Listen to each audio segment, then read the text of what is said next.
پاکستان کی جو سربراہ مملکت کی حیثیت سے سب سے پہلے ایک ہی ٹریٹی جو تھی وہ سائن کی تھی اور وہ international charter of human rights تھا. اور اس سے آپ اندازہ لگا سکتے ہیں کہ جب پاکستان بنایا گیا تھا تو قائد اعظم محمد علی جناح کا پاکستان میں ہیومن رائٹس کے اوپر کیا ویژن تھا.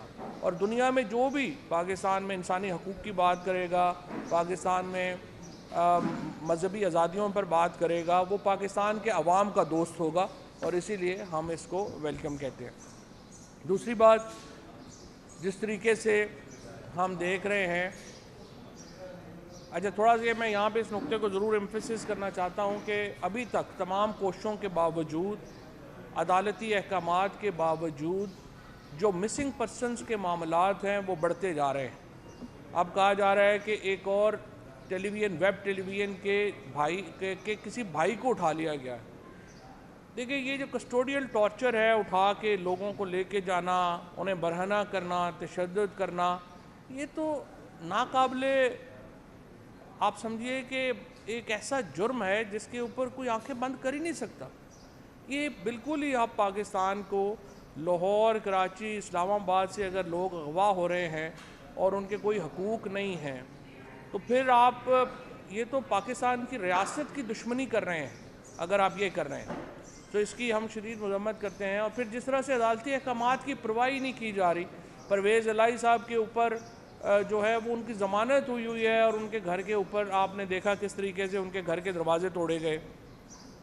حسان نیازی، علی امین گنڈا پور، یہ تمام لوگ وہ ہیں جن کی عدالتوں نے ضمانتیں لے لیں اور اس کے باوجود جو ہے ان کو رہا نہیں کیا جا رہا. پاکستان میں عدالتی نظام کو ایک سسٹمیٹک طریقے سے، ایک منظم طریقے سے پاکستان میں عدالتی نظام کو ختم کیا جا رہا ہے. اور یہ سلسلہ عمومی مقدمات سے شروع ہو کے اب ہائی پروفائل کیسز تک، حتیٰ کہ سپریم کورٹ تک پہنچ گیا ہے. آج چیف جسٹس پاکستان نے جو ایک آبزرویشن دی ہے وہ بڑی صائب آبزرویشن ہے. اس میں انہوں نے کہا ہے کہ تمام ادارے سپریم کورٹ کے احکامات کے پابند ہیں آرٹیکل 190 کے تحت، اور اسی طرح سے تمام جو عدالتیں ہیں ان کے احکامات جو ہیں اگر عمل نہیں ہوتا تو پھر تو آپ کا جوڈیشل ادارہ ختم ہو گیا. آج پرویز الہی صاحب کے کیس میں لاہور ہائی کورٹ نے توہین عدالت کا نوٹس جاری کیا ہے. میں ان سے درخواست کروں گا کہ اپنے فیصلے امپلیمنٹ بھی کرائیں. صرف فیصلہ کر دینا کافی نہیں ہے، فیصلہ اگر عمل درآمد ہی اس کے اوپر نہیں ہوگا تو آپ کا ادارہ بحیثیت ادارہ آپ جو ہے وہ اپنی پوزیشن جو ہے وہ ختم کر رہے ہیں. اس لیے تمام جج صاحبان جو فیصلہ دیں اس کے اوپر انہیں عمل درآمد کرانا چاہیے. ہم دیکھ رہے ہیں کہ کل مریم نواز نے ایک تقریر کی جس میں انہوں نے چیف جسٹس پاکستان کو، مظاہر نقوی صاحب کو، جسٹس اعجاز الاحسن صاحب کو ایک منظم طریقے سے نشانہ بنایا. اور ابھی اگر آپ دیکھیں تو نون لیگ کیا کر رہی ہے، وہ ان تین جج صاحبان کو خصوصی طور پہ ٹارگٹ کر رہی ہے. اور سپریم کورٹ میں جو ججز ابھی ایلیویٹ ہوئے ہیں سپریم کورٹ میں، ان ججز کو خصوصی طور کے اوپر ٹارگٹ کیا جا رہا ہے. یعنی سپریم کورٹ کے 16 میں سے 8 ججز جو ہیں وہ اس وقت نون لیگ کے نشانے پر ہیں. اب مسئلہ کیا ہے؟ مریم نواز جو ہیں وہ کیوں ان ججز کو ٹارگٹ کر رہی ہے؟ نون لیگ کیوں ان ججز کو ٹارگٹ کر رہی ہیں، خصوصاً چیف جسٹس کو، اور 2 ججز کو کیوں ٹارگٹ کر رہی ہیں؟ اس کی وجہ یہ ہے کہ اس کی وجہ یہ نہیں ہے کہ ملک میں الیکشنز کا کوئی معاملہ ہے ان کے پاس. اس کی وجہ یہ بھی نہیں ہے کہ وہ کوئی ان کی ذات کے حوالے سے کوئی ایشو ہے. یہ تمام کیمپین صرف ایک مقصد کے تحت ہو رہی ہے، اور وہ مقصد یہ ہے کہ چیف جسٹس پاکستان اور جسٹس اعجاز الاحسن اور جسٹس منصور علی شاہ کا بینچ جو نیب کی امینڈمنٹس کی کیسز سن رہا ہے وہ بینچ ڈیزالو ہو جائے اور وہ اپنا فیصلہ نہ دے. وہ 1100 ارب روپے کا فائدہ جو شریف فیملی نے اور زرداری فیملی نے لیا ہے، جس کو ہم کہتے ہیں کہ NRO 2023 ہے، 2023 کا NRO ہے، اس کو بچانے کے لیے اس وقت سپریم کورٹ کو ٹارگٹ کیا جا رہا ہے. اور آپ دیکھتے ہیں مخصوص آڈیوز آ رہی ہیں، وہ ایک ہی میڈیا گروپ کے لوگوں کے ساتھ بن کے وہ آڈیوز آ جاتی ہیں اور پھر ان کو جو ہے وہ پھیلایا جاتا ہے، اور مریم نواز آن ریکارڈ ہے یہ کہنے کے اوپر کہ ان کے پاس ویڈیوز بھی ہیں. سو اس لیے ہمیں ویڈیوز کے لیے بھی تیار رہنا چاہیے کہ ججز کی ویڈیوز بھی وہ مریم نواز لا سکتی ہیں، کیونکہ اس وقت یہ جو کیس ہے یہ وہ طوطا ہے جس میں مریم نواز کی، نواز شریف کی، حسن نواز کی، حسین نواز کی اینڈ شہباز شریف فیملی کی اور زرداری فیملی کی جان پھنسی ہوئی ہے. اگر سپریم کورٹ نے نیب کی امینڈمنٹس کو کالعدم قرار دے دیا اور وہ سارے مقدمے بحال ہو گئے جن کے ذریعے 1100 ارب روپیہ ریاست پاکستان کا ان 3 خاندانوں میں بانٹ دیا گیا، اس کے نتیجے میں جو رجیم چینج کا پورے آپریشن میں ان کا انٹرسٹ ختم ہو جاتا ہے، ان کی دلچسپی ختم ہو جاتی ہے جس کے لیے یہ حکومت میں آئے. اسی لیے مین فوکس کیا جا رہا ہے ان جج صاحبان کو. میں ان جج صاحبان کو بھی یہ بتانا چاہتا ہوں کہ آپ لوگوں کے اوپر اس وقت عوام دیکھ رہی ہے اور پورا پاکستان اس وقت آپ کے پیچھے کھڑا ہے. پورا پاکستان اس وقت چیف جسٹس پاکستان اور سپریم کورٹ کے پیچھے کھڑا ہے. یہ جو پاکستان بار کونسل میں کچھ وکلا جو حکومتی گروپ ہے اس کو استعمال کر کے جو آپ کے اوپر باتیں کی جا رہی ہیں اس کو مسترد کیا ہے بار ایسوسیشنز نے. سپریم کورٹ بار ایسوسیشن نے اس کو مسترد کیا ہے، Lahore high court bar association نے اس کو مسترد کیا ہے، لاہور بار نے اس کو مسترد کیا ہے. 96 بار ایسوسیشن جو ہیں اس وقت پاکستان میں وہ سپریم کورٹ کے حق میں ریزولوشنز کر چکی ہیں. اس کے ساتھ پاکستان کے جو ٹاپ لائرز تھے جنہوں نے 50 لائرز جو اکٹھے ہوئے لاہور میں، انہوں نے راؤنڈ ٹیبل کانفرنس کی، وہاں پہ اعلامیہ جاری ہوا، انہوں نے سپریم کورٹ کے ساتھ اس معاملے کے اوپر کھڑا ہونے کا اعادہ کیا. لہٰذا سپریم کورٹ کے چیف جسٹس صاحب کو اور ججز کو کوئی فکر نہیں ہونی چاہیے کہ پورا پاکستان اس وقت ان کے پیچھے کھڑا ہے اور وہ کسی بلیک میلنگ میں نہ آئیں اور کسی بلیک میلنگ میں آئے بغیر آزادانہ فیصلے جو ہیں وہ اپنے کریں. یہ معاملہ جس طرح کہ لارڈ ہیوز نے کہا تھا امریکہ کے چیف جسٹس نے کہ جب امریکہ کی سپریم کورٹ کو فیصلہ دے دے گی تو اس کو امپلیمنٹ کرانا پاکستان امریکہ کے لوگوں کا کام ہے. اسی طرح سے پاکستان کی سپریم کورٹ فیصلہ دے دے گی، آپ آئین اور قانون کے اوپر کھڑے ہو کے فیصلہ دیں، امپلیمنٹ کرانا پاکستان کے لوگوں کا کام ہے. اگر پاکستان کے لوگ اپنے آئین کی حفاظت نہیں کر سکتے، اگر اپنے حقوق کی حفاظت نہیں کر سکتے، اگر سپریم کورٹ کے آرڈرز کی امپلیمنٹ نہیں کرا سکتے تو پھر ہمیں قوم کہلانے کا حق ہی حاصل نہیں. پھر تو جیسے سوڈان میں، افغانستان میں، ان ملکوں میں پاکستان میں کیا فرق ہے؟ ہمارا آئین ہے جو 50 سال سے ایک کنسنسس ڈاکومنٹ ہے جس کے اوپر پورا پاکستان اکٹھا ہے. اگر آپ نے وہ کنسنسس ہی ختم کر دینا ہے، اگر آپ نے وہ اتفاق رائے ختم کر دینا ہے اور پاکستان کے اندر بھی ہم نے کوئی آئین اور قانون کو، پاسداری کو، سپریم کورٹ کو بند کر دینا ہے تو پھر تو ہم ایک ہجوم ہے، اور ہجوم کا تو کوئی جو ہے وہ حقوق نہیں ہے. وہ جو پھر تو آپ ایک جنگل ہے، جنگل میں تو جو مرضی کر لے، پھر تو آئین قانون ختم ہو گیا. لہٰذا یہ ذمہ داری صرف سپریم کورٹ کی نہیں ہے کہ انہوں نے آئین کو بچانا ہے، یہ ذمہ داری صرف سپریم کورٹ کی نہیں ہے کہ انہوں نے فیصلوں پہ عمل درآمد کرانا ہے، یہ پاکستان کے لوگوں کا فرض ہے. اور جس طرح کل عمران خان نے کہا ہے کہ اگر آئین نہیں رہتا اور سپریم کورٹ کے احکامات کے اوپر عمل درآمد نہیں ہوتا تو پھر سڑکیں فیصلہ کریں گی، گلیاں فیصلہ کریں گی کہ پاکستان کا مستقبل کیا ہوگا.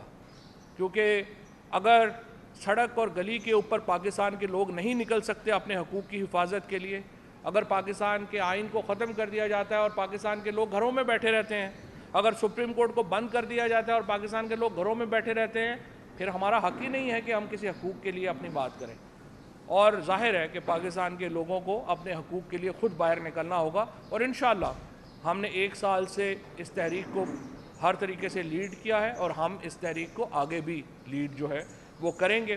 مریم نواز کی جو اور آج بھی جو ان کی جو تمام کوششیں ہیں جس میں انہوں نے کہا کہ جی یہ سپریم کورٹ سے فلانا جج جو ہے وہ بینچ سے ہٹ جائے، تو سپریم کورٹ تو آدھی سپریم کورٹ کے اوپر پھر ریفرنسز ہیں، تو سپریم کورٹ کے وہ سارے جج جن کے اوپر ریفرنسز ہیں وہ ہٹ جائیں گے تو سپریم کورٹ تو بند ہو جائے گی، اور یہی آپ چاہتے ہیں. لہٰذا سپریم کورٹ نے آج بالکل درست فیصلہ کیا ہے. جو بینچ بنانا اختیار ہے چیف جسٹس پاکستان کا وہ اپنے مطابق چلیں، اور پورا پاکستان ان کو دیکھ رہا ہے. مرضی کے بینچ بنوانے کا شوق پرانا ہے، یہ رفیق تارڑ کے زمانے سے بینچ بنوانا اور پھر ملک قیوم کے زمانے سے بینچ بنوانا اس حکومت کے میں شامل جو شہباز شریف ہیں اور کمپنی ہے ان کا پرانا یہ رواج ہے کہ وہ بینچ بنواتے ہیں اور باتیں کرتے ہیں کہ کیا ہوگا کیا ہو گیا. میں دیکھ رہا تھا کہ شوکت صدیقی صاحب کی کل انٹرویو چلا تھا. میرا ذاتی طور پہ ویسے شوکت صدیقی صاحب کے لیے احترام ہے, اس لیے میں ان کے اوپر کوئی بات نہیں کرتا, لیکن ایشو یہ ہے کہ شوکت صدیقی صاحب تو جو پیناما کی بات کر رہے تھے, پیناما کی ایویڈنس جو ہے وہ تو آپ کے سامنے لندن میں کھڑی ہے, اتنی بڑی بڑی جو ایون فیلڈ اپارٹمنٹس کی بلڈنگیں ہیں وہی پیناما ہے نا, اور کیا پیناما ہے. نواز شریف اسی میں ہی ان کو سزا ہوئی ہے پیناما میں.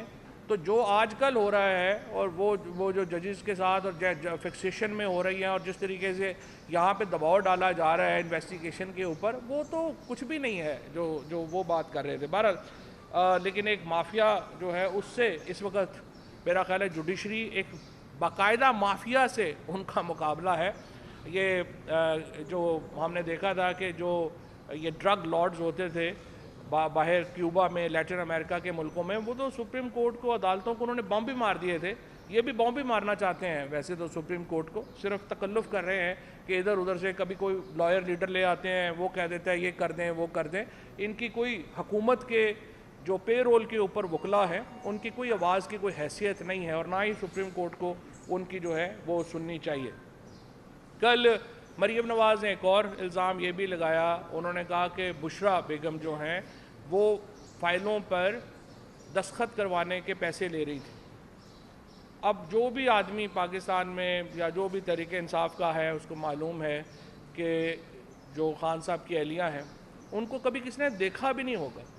وہ کبھی سوائے پناہ گاہوں کے دوروں کے لیے یا جو غریب ترین لوگ جن کے اوپر اتنا ایکسیس نہیں ہوتا یا دھیان نہیں جاتا, سوائے وہاں جانے کے کبھی انہوں نے کوئی سیاسی ایکٹیویٹی میں حصہ ہی نہیں لیا, کبھی انہوں نے کبھی کسی سے کوئی بات ہی نہیں کی ہے.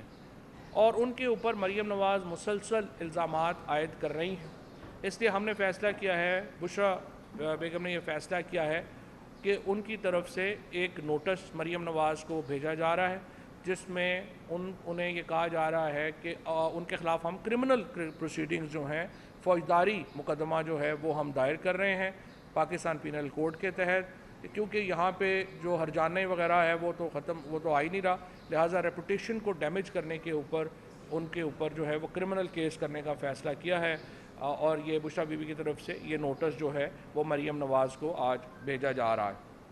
اس کے ساتھ میں یہ بھی کل بھی ایک جعلی خبر چلائی گئی, کہا گیا کہ جو عمران خان کے دورے ہیں ان کے اوپر جو ہے وہ پیسے جو ہیں وہ بڑے زیادہ پیسے جو ہیں وہ خرچ ہو گئے ہیں. یہ اس کے اوپر بھی میں آتا ہوں, مجھے وہ ڈاکومنٹ دے دیجیے گا جو خان صاحب کے دوروں کا ڈاکومنٹ ہے, وہ بھی میں اس کے اوپر بھی میں نے آنا ہے کیونکہ تاکہ اس کی بھی ہمیں بتا دیں, کیونکہ عمران خان کے دوروں کے اوپر پاکستان کی تاریخ میں سب سے کم خرچ ہوا, اور وہ بھی ڈاکومنٹ جو ہے وہ میں آپ کے سامنے ہی رکھنا چاہتا ہوں کہ جہاں پہ کیا خرچ ہوا تاکہ آپ کمپیریزن کر سکیں. ان دا مین ٹائم وہ ڈاکومنٹس میں آپ کے سامنے رکھوں گا. ان دا مین ٹائم آ جائیے چیف الیکشن کمشنر صاحب کی طرف.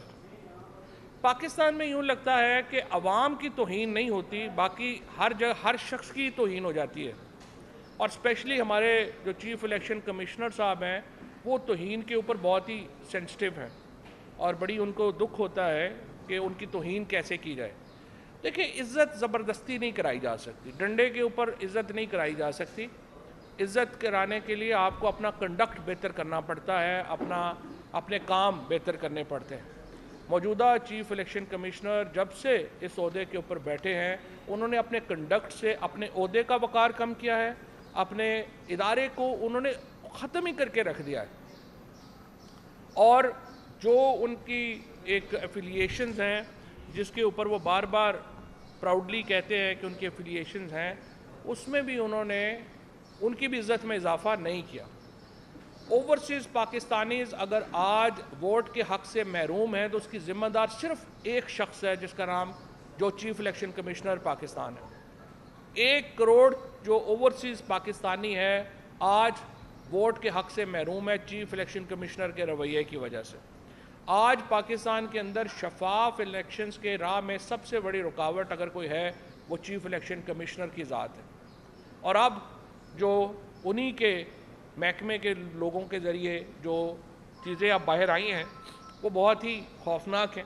اور آج میں تھوڑا سا آپ کو بتاتا ہوں کہ جو ان کی ذات کے اوپر چیزیں ہیں وہ کیا آئی ہیں.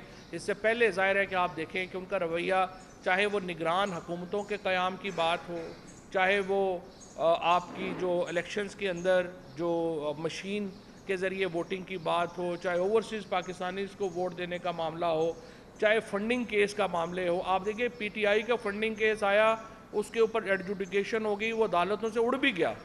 پیپلز پارٹی اور نون کے کیس کی فنڈنگ کیس کدھر ہے؟ وہ کیوں نہیں آ رہے؟ آپ جاتے ہیں وہاں پہ، وہ کبھی ایک بہانہ کبھی دوسرا بہانہ. نون لیگ اور پیپلز پارٹی کے فنڈنگ کیسز لوگوں کو یاد بھی نہیں رہ گئے کہ وہ کدھر چلے گئے ہیں. یہ تو تماشا لگا ہوا ہے کہ صرف تحریک انصاف کے لوگوں کے اوپر جو ہے وہ کیسز چلانے ہیں. ہمارے استعفوں کے اوپر جس طریقے سے جو ہے وہ انہوں نے کنڈکٹ ان کا کیا، سینٹ الیکشن کے درمیان اندر ضمیر فروشی کی حوصلہ افزائی کا معاملہ ہو، رجیم چینج آپریشن کے دوران سندھ اسمبلی میں، سندھ ہاؤس میں جو منڈیاں لگیں اس پہ خاموشی کا معاملہ ہو. الیکشن کمشنر نے طے کیا کہ انہوں نے پاکستان میں کوئی، اور میں حیران ہو جاتا ہوں 70-72 ان کی عمر ہے، کتنا عرصہ بندے نے زندہ رہ جانا ہوتا ہے. کوئی اپنی لیگیسی کا دھیان کرتا ہے، کوئی بندہ جب سوچتا ہے کہ جب میں جاؤں گا تو پیچھے کیا چھوڑ کے جاؤں گا اپنی اولاد کے لیے، کوئی اپنے خاندان کے لیے، کوئی چیز تو فخر کی چھوڑ کے بندہ جانے کی کوشش کرتا ہے. لیکن یہ ابھی تک انہی کاموں میں جو ہے وہ لگے ہوئے ہیں.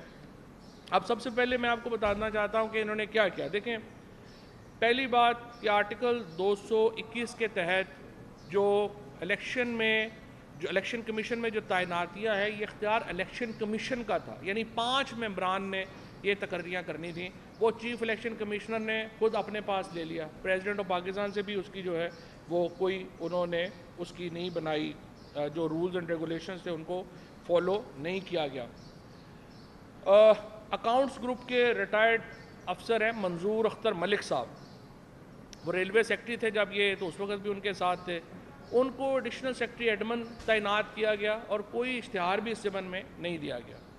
خالد صدیقی نام کے ایک شخص کو گریڈ 20 میں ADHR تعینات کیا گیا اور اس کی تصدیق کے لیے بھی جو ہے وہ کوئی اشتہار اور اس کی تقرری کانٹریکٹ پہ کر دی گئی. کوئی اس کا وہ بھی صرف یہ ہے کہ اس کی قرابت داری ہے، ان کی دوستی ہے چیف الیکشن کمشنر سے، وہ صاحب بھی اپوائنٹ ہو گئے ہیں.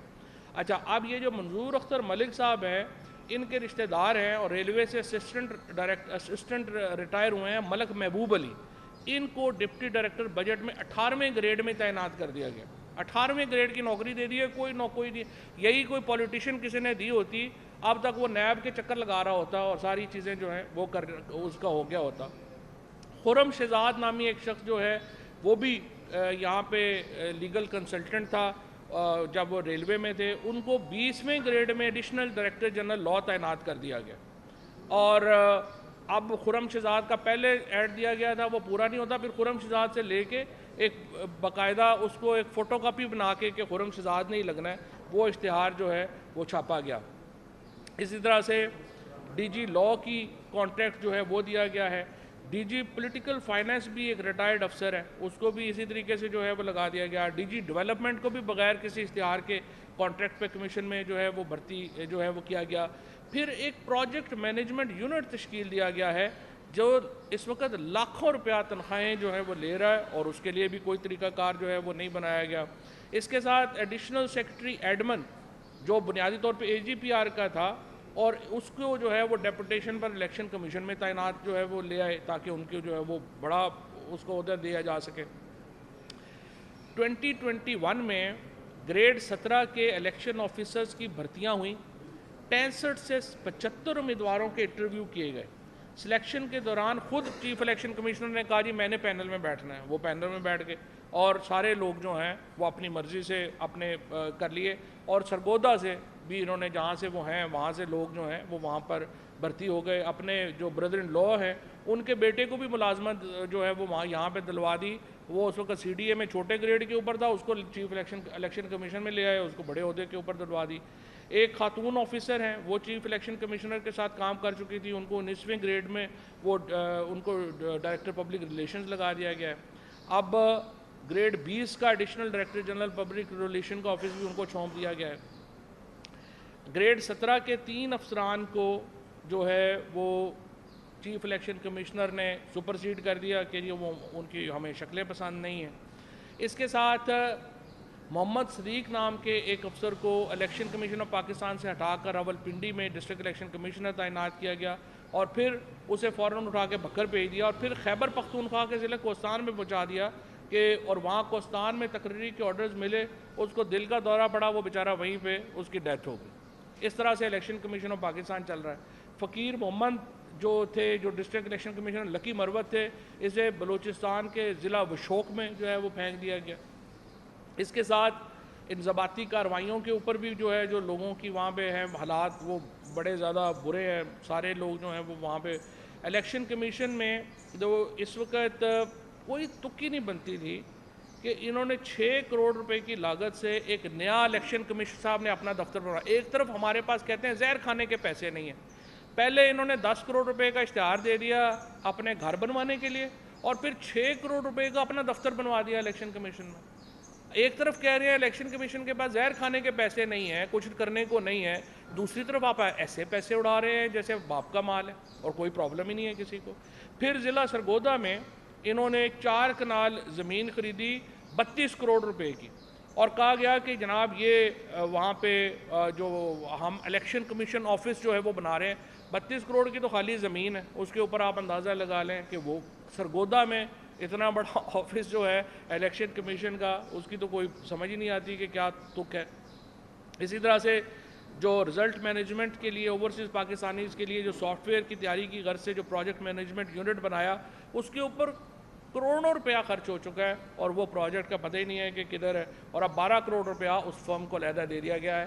اچھا، اب یہ اس سے پہلے بھی ہم نے چیف الیکشن کمشنر کے اوپر سپریم جوڈیشل کونسل میں ریفرنس دائر کیا ہوا ہے اعجاز چودھری صاحب نے، لیکن سپریم کورٹ کے سپریم جوڈیشل کونسل میں اس کے اوپر کوئی کارروائی نہیں ہوئی۔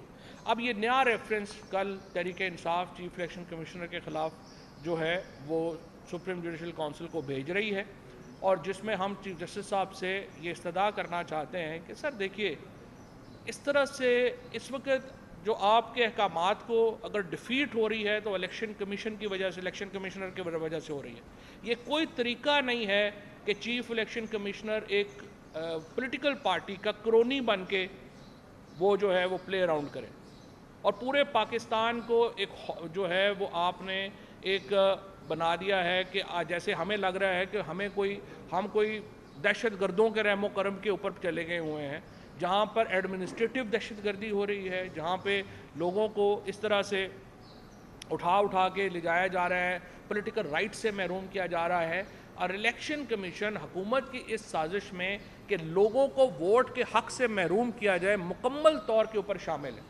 لہٰذا یہ چیف الیکشن کمشنر کنٹینیو نہیں کر سکتے، اور اس لیے ان کو ان کے عہدے سے برطرف کیا جائے، اور یہ انشاءاللہ اور کیس، اور اس کو جلدی چلانا چاہیے۔ یہ نہیں ہے کہ ہمارا پہلا ریفرنس بھی جو ہے یہاں پہ پڑا ہوا ہے، اس ریفرنس کے اوپر بھی بات نہیں ہوئی ہے اور اس کے اوپر بھی جو ہے وہ بات جو ہے وہ نہیں ہو رہی۔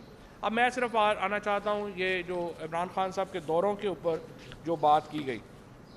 عمران خان نے پاکستان کے اندر ایک سادگی کی، اور جو معاملات ہیں، جو باقی معاملات تھے، ان کی ایک ایسی روایت قائم کی جو ان کے بعد نہ پہلے کبھی کسی نے کی نہیں۔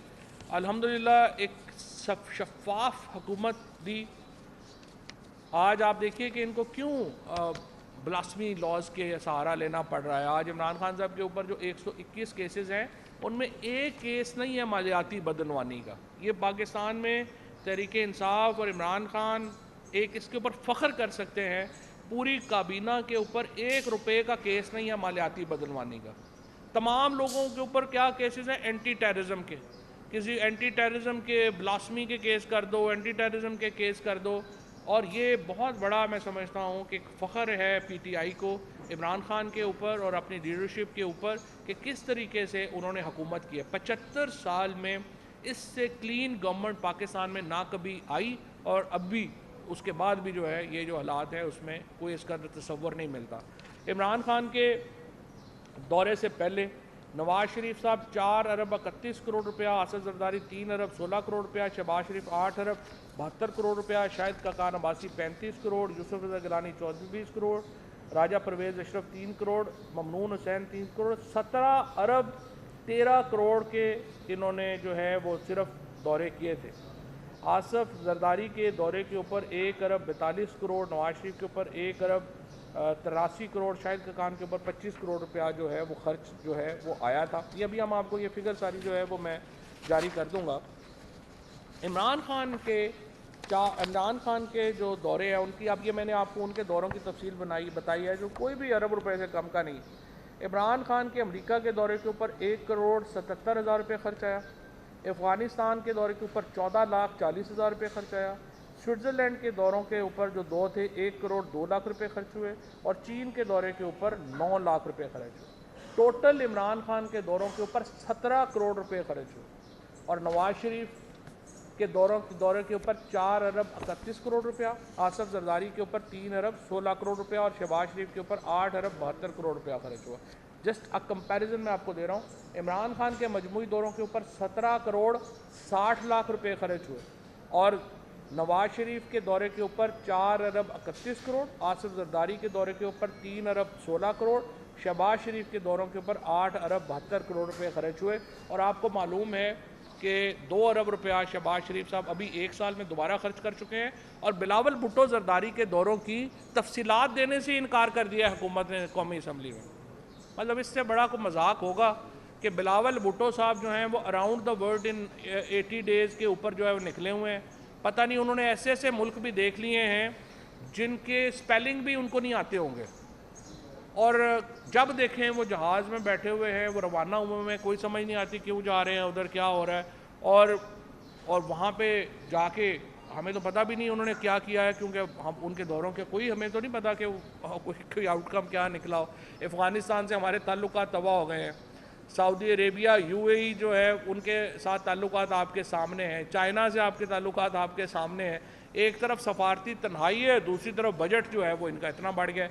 بہرحال انشاءاللہ یہ پوائنٹس ہیں جن کے اوپر آج میں آپ سے بات چیت کرنا چاہتا ہوں. Now I'm open for questions. جی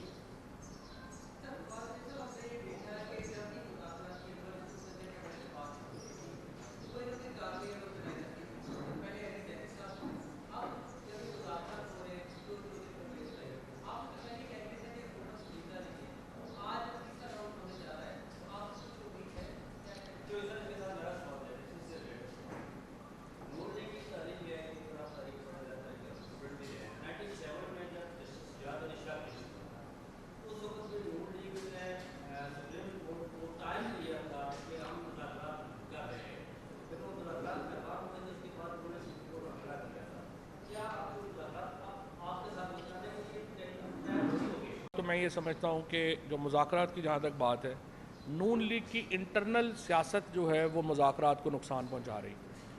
جو مریم نواز کا ایک گروپ ہے، اس کے ساتھ خواجہ آصف ہے، SN اقبال ہیں، جاوید لطیف وغیرہ ہیں، یہ نقصان پہنچانے کے لیے اسحاق ڈار کو، سعد رفیق کو، اعظم نذیر تارڑ کو احمقانہ بیانات دے رہے ہیں، اور یہ چاہتے ہیں کہ مذاکرات کا عمل آگے نہ بڑھے. جو حکومت کی مذاکراتی ٹیم ہے انہوں نے کوشش کی ہے کہ معاملات جو ہیں وہ آگے بڑھیں، اور میرا یہ خیال ہے کہ اب دیکھتے ہیں کہ نون لیگ کی جو انٹرنل پالیٹکس ہے وہ کدھر جاتی ہے، اور یہ مذاکرات کامیاب ہو پاتے ہیں یا نہیں ہو پاتے.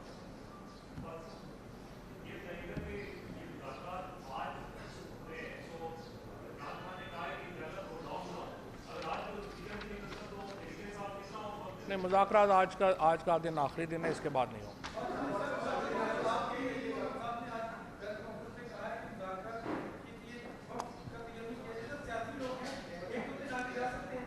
ہم تو تعین وقت کا نہیں کر سکتے، لیکن آئین نے تعین کیا ہوا ہے.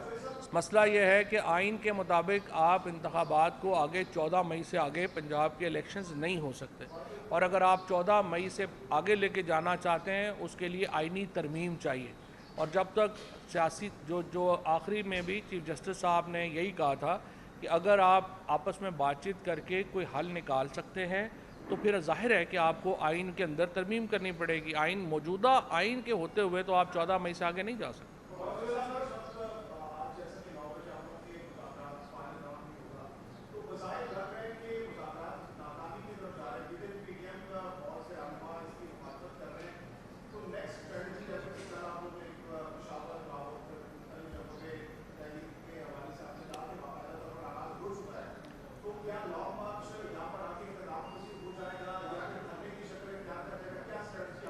میں نے آپ کو عرض کیا کہ اگر آئین ختم ہوتا ہے اور الیکشنز کا رائٹ لے لیا جاتا ہے پاکستان کے لوگوں کا، کہ قائد پاکستان کے لوگوں کا پھر سڑک فیصلہ کرے گی کہ ہم اپنے حقوق لے سکتے ہیں یا نہیں لے سکتے۔ اگر ہم تحریک نہیں چلا سکتے، پاکستان کے لوگ گھروں میں بیٹھے رہیں گے، تحریک نہیں چلے گی۔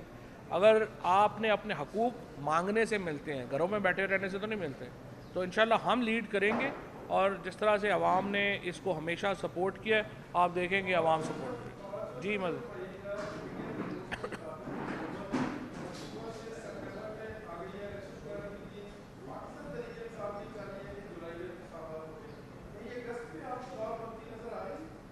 بن سکتی ہے بات، اسی لیے میں نے آپ سے کہا کہ ابھی دیکھتے ہیں کہ نون لیگ کی جو انٹرنل پالیٹکس ہے وہ کس طرح سے پلے اپ کرتے ہیں۔ نہیں ابھی دیکھتے ہیں نا، ہمیں تو 14 مئی سے آگے قبول نہیں، چیزیں بہتر تو ہو رہی ہیں۔